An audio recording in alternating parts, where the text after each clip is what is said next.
Aujourd'hui, celle que nous allons évoquer s'est plutôt imposée comme un véritable chant communautaire, un symbole immédiat et reconnaissable de la marque. Et je crois que l'on peut dire que son impact dépasse largement celui d'un simple morceau, puisqu'elle incarne l'identité même du divertissement familial Disney. Plus qu'un simple générique, elle est le reflet sonore de la magie, de la convivialité et de l'esprit fédérateur de Disney. Et si elle n'est pas la digne représentante d'un film d'animation, dans quel cadre découvre-t-on cette chanson ? Eh bien, elle nous vient de l'univers télévisuel. Nous sommes au milieu des années 50 qui est marqué par une forte démocratisation de la télévision aux États-Unis. Elle devient le média dominant pour la famille. Il est donc naturel que les studios Disney, symbole même du divertissement familial, cherchent à s'adapter à ce nouveau format. Walt Disney comprend rapidement l'opportunité que représente ce nouveau canal pour toucher directement les familles et les enfants. Après le succès phénoménal de ses films d'animation et de ses courts-métrages, il lance donc The Mickey Mouse Club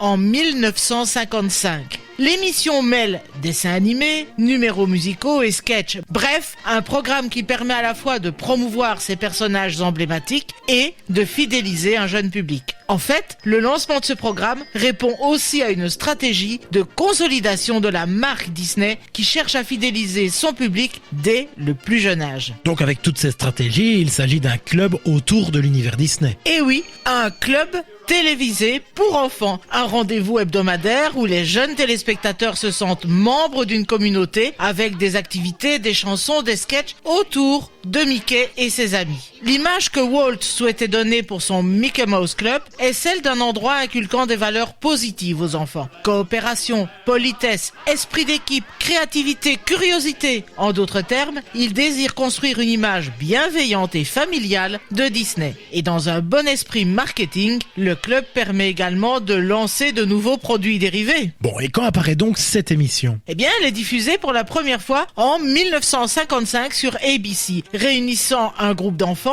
appelé les Mouseketeers et jouant le rôle d'un groupe d'amis unis autour de Mickey. Le succès sera immédiat avec des millions de jeunes téléspectateurs chaque semaine.